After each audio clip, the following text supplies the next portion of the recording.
Hello my champions, welcome to my channel. I hope তোমরা সবাই ভালো আছো এবং আজকের এই ভিডিওতে আমি আলোচনা করব ক্লাস 7-এর লেসন 4 বিউটি অ্যান্ড দ্য বিস্টের ইউনিট 2 এর সমস্ত অ্যাক্টিভিটিস।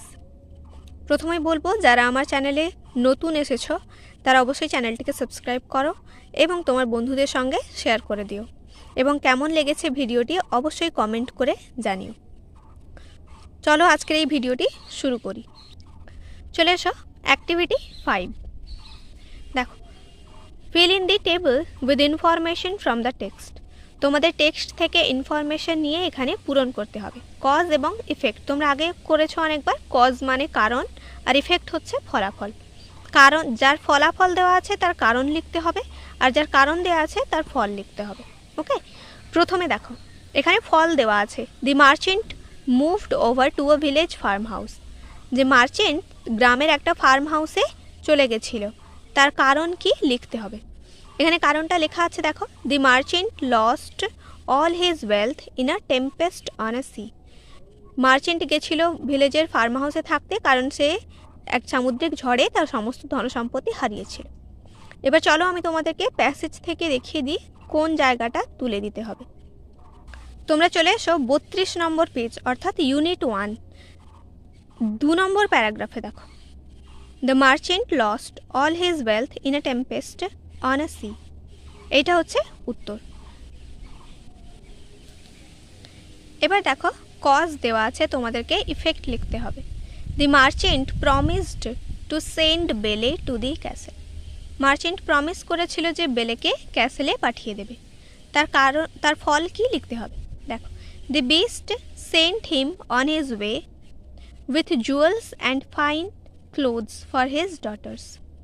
যখন মার্চেন্ট প্রমিস করলো যে বেলেকে পাঠিয়ে দেবে, তখন বিস্ট কি করলো, মার্চেন্টকে জুয়েলারি এবং ক্লোথস দিয়ে পাঠালো তার বাড়িতে।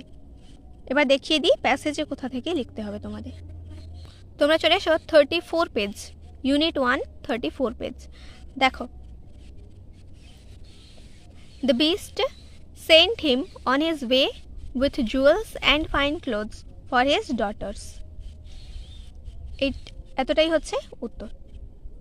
এবার দেখো ইফেক্ট দেওয়া আছে, তোমাদের কজ লিখতে হবে। বেলে wept over the body of the beast. বেলে বিস্টের শরীরের ওপর কাঁদতে লাগলো। তার কারণ কি ছিল। দেখো, বেলে found the beast almost dead. কেন কি, বেলে এসে দেখলো যে বিস্ট অলমোস্ট ডেড অবস্থায় শুয়ে আছে, তাই সে কাঁদলো। এবার তোমাদের প্যাসেজ থেকে দেখিয়ে দেবো কোন লাইনটা। তোমরা চলে এসো 38 পেজে, একেবারে ওপরে প্যারাগ্রাফ। দেখো, বেলে found the beast almost dead, এটা হচ্ছে আনসার। এবার দেখো অ্যাক্টিভিটি 6, একের দাগ দেখো কি আছে। Why did the beast decide to kill the merchant.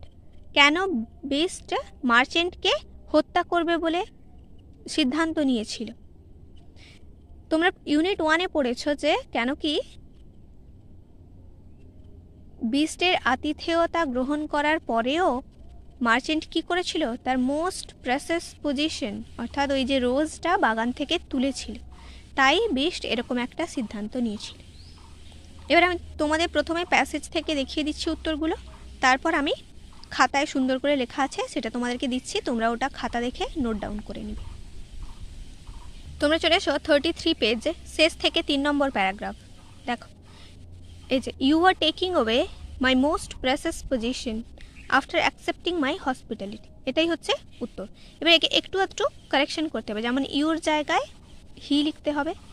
আমি তোমাদেরকে খাতায় দেখিয়ে দিচ্ছি কিভাবে লিখতে হয়। এখানে দেখতে পাচ্ছ প্রথম প্রশ্নের উত্তরটা লেখাই আছে, the beast decided to kill the merchant because he was taking away the beast's most precious possession after accepting his hospitality. তোমরা ভিডিওটা পজ করে খাতায় উত্তরটা তুলে নাও। এবার দেখো second question, how did the beast look after বেলে ইন হিজ ক্যাসেল। কিভাবে বিস্ট ক্যাসেলে বেলের দেখভাল করেছিল। চলো তোমাদের প্যাসেজ থেকে দেখিয়ে দিই। তোমরা চলে এসো 36 পেজ, একেবারে first paragraph, first line. The beast gave her lavish clothing and food and carried on lengthy conversations with her. এটাই হচ্ছে আনসার, এখানে কোনো চেঞ্জেসের দরকার নেই। এবার আমি তোমাদেরকে দেখিয়ে দিচ্ছি, খাতা দেখে তোমরা তুলে নাও উত্তরটা কিভাবে লেখা হবে। দেখো বেলে, দুয়ের দাগে দেখো উত্তরটা, The beast gave her lavish clothing and food and carried on lengthy conversations with her. এটাই হচ্ছে উত্তর। এবার দেখো third question, Why did Belle fail to find the prince of her dreams in the castle? কেন বেলে ওই দুর্গে তার স্বপ্নের রাজকুমারকে খুঁজে পায়নি? আচ্ছা, এই উত্তরটা তোমরা ডিরেক্টলি প্যাসেজ থেকে তুলতে পারবে না, এটা তোমাদেরকে সাজিয়ে লিখতে হবে। আমি তোমাদেরকে দেখিয়ে দিচ্ছি। দেখো তোমরা দেখতে পাচ্ছ প্রশ্ন লেখা আছে, তারপরে উত্তর আছে। বেলে failed to find the prince of her dreams in the castle because the beast was the prince. কারণ কি? কারণ এই বিস্টটাই তো প্রিন্স ছিল, তাই সে খুঁজে পায়নি। এবার দেখো fourth question, what were the two things Belle carried to her father's house? দুটো জিনিস কি কি ছিল যেটা বেলে তার বাবার বাড়িতে সঙ্গে করে এনেছিল? Why did she take them? কেন সে তাদেরকে সঙ্গে করে নিয়ে এসেছিল? তাহলে তোমরা জানো যে দুটো জিনিস ছিল, একটা হচ্ছে মিরর আর একটা হচ্ছে রিং। এই দুটো জিনিস এনেছিল। কেন এনেছিল আমি তোমাদেরকে প্যাসেজ থেকে দেখিয়ে দিচ্ছি কোন জায়গাটা উত্তর হবে। তোমরা চলে এসো 37 পেজ, একেবারে ফার্স্ট প্যারাগ্রাফ। দেখো, অ্যান এনচেন্টেড মিরর অ্যান্ড রিং, এই দুটো হচ্ছে জিনিস। এবার কেন এনেছিল ওগুলোকে, তার উত্তর হচ্ছে এটা, The mirror would allow her to see what was going on back at the beast's castle, and the ring would allow her to return to the castle in an instant when returned 3 times around her finger. এখানে কোনো চেঞ্জেসের দরকার নেই, শুধু এটাই লিখলে হবে। আমি তোমাদেরকে লেখা আছে উত্তর দেখিয়ে দিচ্ছি। এখানে তোমরা দেখতে পাচ্ছ প্রশ্ন আছে, তারপরেই উত্তর লেখা আছে। দেখো এখানে যেহেতু দুটো প্রশ্ন আছে, তো প্রথম প্রশ্নের উত্তর লেখার সময় তোমরা এরকম একটা বক্স করবে, তার পাশে উত্তরটা এইভাবে লিখবে, the mirror and the ring were the two things Belle carried to her father's house. এবার সেকেন্ড কোশ্চেনের আনসার, এই জন্য দুটো বক্স করে উত্তরটা লিখবে। She took them because the mirror would allow her to see what was going on back at the beast's castle, and the ring would allow her to return to the castle in an instant when turned 3 times around her finger. তোমরা ভিডিওটা pause করে উত্তরটা খাতায় note down করো। এবার দেখো 5 নম্বর question, what did a handsome prince become an ugly beast? কিভাবে হ্যান্ডসাম প্রিন্স আগলি বিস্টে পরিণত হয়েছিল? কেন কি তোমরা জানো যে পরি তাকে অভিশাপ দিয়েছিল? এবার চলো টেক্সটে আমি দেখিয়ে দিই কোনটা লিখতে হবে। তোমরা 38 পেজ দেখতে পাচ্ছ, এই যে লাইনটা দেখো, long ago a fairy turned him into hideous beast after he refuse to let her in from the rain. এটাই হচ্ছে আনসার, এই জন্য তাকে আগলি বিস্টে পরিণত করেছিল। এবার আমি তোমাদেরকে উত্তরটা দেখিয়ে দিচ্ছি। দেখো ওপরে প্রশ্ন আছে, তার উত্তরটা নিচে লেখা আছে দেখতে পাচ্ছ, long ago a fairy turned him into a hideous beast after he refuse to let her in from the rain. এটা হচ্ছে আনসার। তোমরা ভিডিও পজ করো আর উত্তরটা তুলে নাও খাতায়। এবার তোমরা চলে এসো অ্যাক্টিভিটি 7। দেখো রিঅ্যারেঞ্জ করতে হবে। এখানে কয়েকটা বাক্য দেওয়া আছে, ঘটনাক্রমে পরপর কি ঘটেছে সেই অনুযায়ী নাম্বারিং করতে হবে তোমাদের। দেখো প্রথমটা করা আছে, যে প্রথম ঘটনা হচ্ছে যে the merchant promised to bring a rose for Belle, এটা হচ্ছে ফার্স্ট সেন্টেন্স। সেকেন্ড হচ্ছে Belle went to the castle of the beast. Third, Belle declined to marry the beast. Fourth হচ্ছে Belle promised to return to the castle exactly a week later. Fifth হচ্ছে Belle wept on the dying body of the beast. Sixth হচ্ছে the ugly beast became a handsome prince. পরপর numbering করা আছে, তোমরা এগুলো খাতায় তুলে নাও ভিডিওটা পজ করে। এবার দেখো অ্যাক্টিভিটি 8। এখানে কতগুলো শব্দ বা ফ্রেজ দেওয়া রয়েছে, এদের অর্থ যা একই অর্থের শব্দ তোমাদেরকে টেক্সট থেকে খুঁজে লিখতে হবে। দেখো, ইমপ্রিজেন্ট কথার অর্থ হচ্ছে বন্দি করে রাখা। তোমরা পড়েছো এই প্যাসেজে বন্দি করে রাখার অন্য একটা ইংরেজি শব্দ। আমি তোমাদের সেটা দেখিয়ে দিচ্ছি কি হবে প্যাসেজ।